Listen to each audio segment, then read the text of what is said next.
It has been 2 years since I have been on the tools, in a shop, or using my creativity in any other form other than making films. I have been itching to get back at it again, and we're finally settled in here on the island enough to get into some new projects. The Global Expedition Vehicle Project is going to be a series of tiny steps forward, and this is step 1.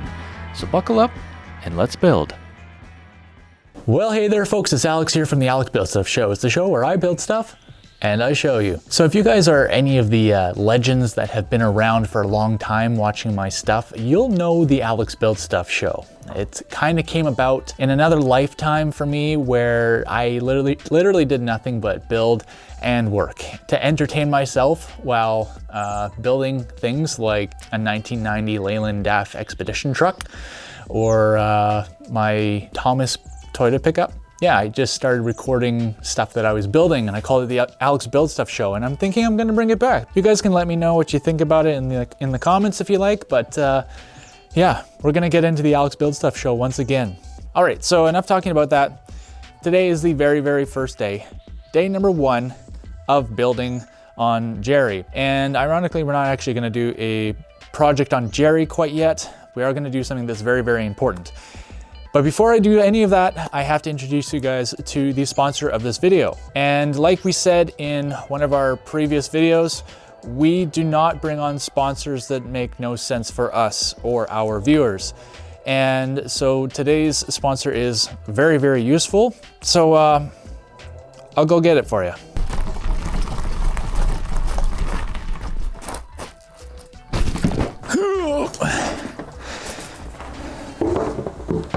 I bet you all know what this is.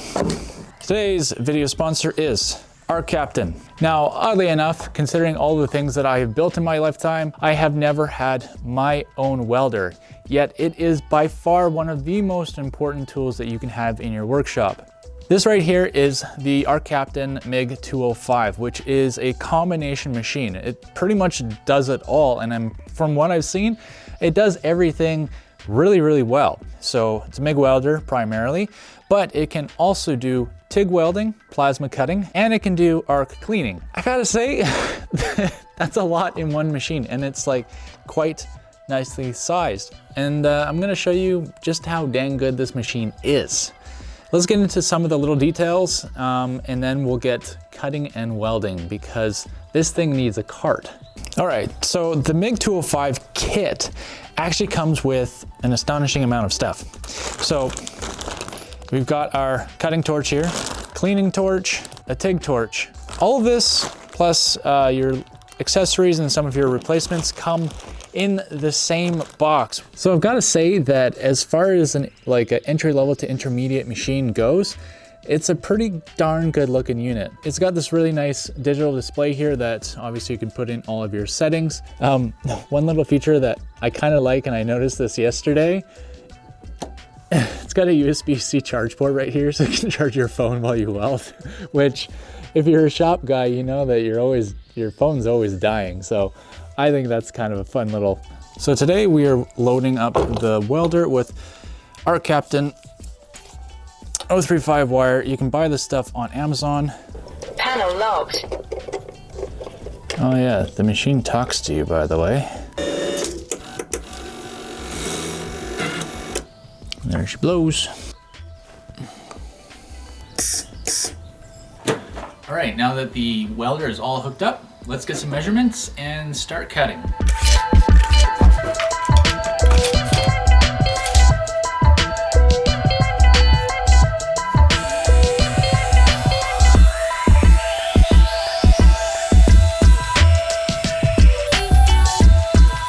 I have got all my pieces cut. I'm just gonna tack these together, square them off, and then we're gonna get to putting some real beads down. Real beads. This is intense welding, dude. All right, so this here is the Synergic menu. Parameter saved. It talks to you a lot, just FYI. She's gonna be interrupting me here. Please connect the adapter to the positive. Yes, I know, thank you. You got your different welding types, including cutting and cleaning. Oh, you can even do stick welding. That's pretty cool. This is your Synergic menu, gas purge, and then you can click here and select your thickness, and it'll auto set your voltage and amperage, which is kind of fun and makes it easy.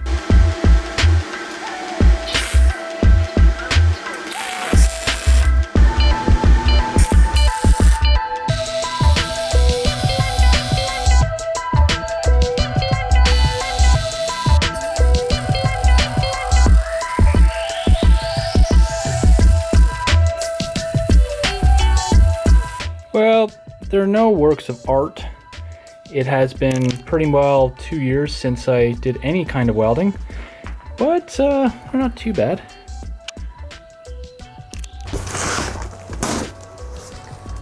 So I bought these big old pneumatic wheels because I want this welding cart to be off-road capable. I've had so many carts, or I've used so many carts in the past that have been low to the ground, super tippy, and really sketchy. And with mine, I want to make sure that I can pull it across this gravel with no problem. So I got these, and they turned out to be a lot bigger than I anticipated, but that's okay because I think I'm going to need the extra height.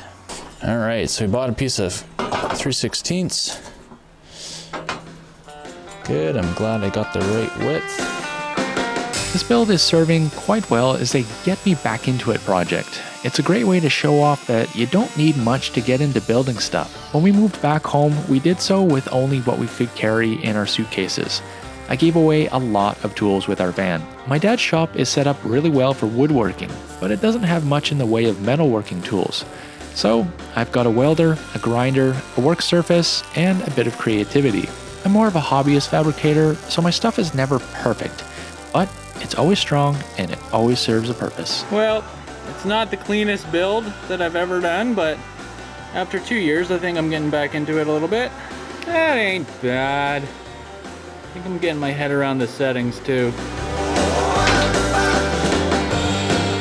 What I'm hoping to accomplish in this build series is 1, to build a totally rad global expedition truck and camper, but also to show that cool things can be built with a minimum of tools and a bit of know-how and creativity.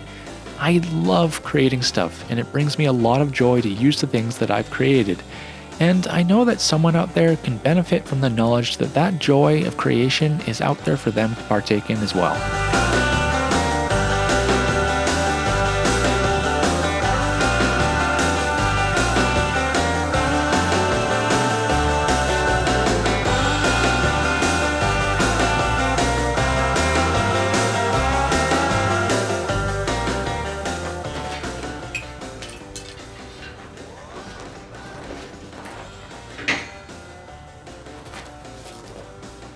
One of the things that I also didn't like about previous welding carts that I've used is they rarely ever had cable management.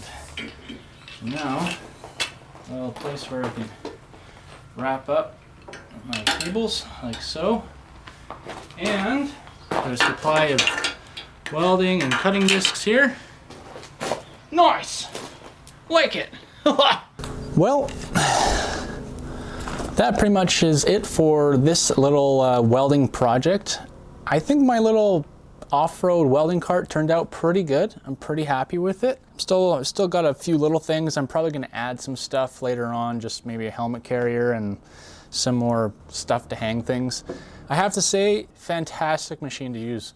Really straightforward. I figured out how to work it by the end of the project, and I think it's going to do everything that I needed to do. There's absolutely no doubt about that. It's going to be a great welder just to power through all the stuff that I've got. Stoked to be working with Arccaptain. Thanks guys for sending this out to me, and we're gonna get into some real cool projects pretty soon. I'll be picking up Jerry tomorrow. First thing we do is build a bumper on it. We're gonna be into a lot of welding stuff.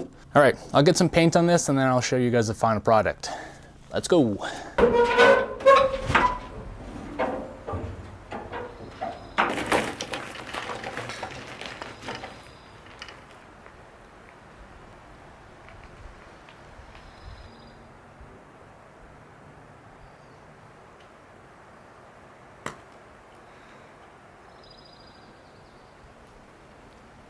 Well, I'd say that was a pretty fantastic project to get started again with welding. Like I said, it's been 2 years, but I think my little MIG welding cart setup has turned out pretty great, and I have to say the welder was fantastic. I'm really happy to be using this. So yet again, big shout out to Arccaptain for sending out the welder and helping me get started once again. Next video, we're gonna dive in to actually building some really cool stuff on the truck. Like I said, we're gonna build a bumper, and then some sliders, and then a flat deck. So yeah, lots of stuff to build. That's it for this one. I'm gonna go jump in the ocean with my wife. It's gonna be great. Catch you in the next one. Later.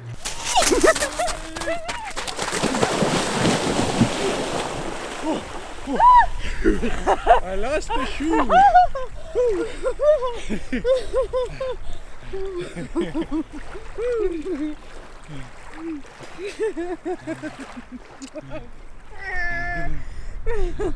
That's still very cold.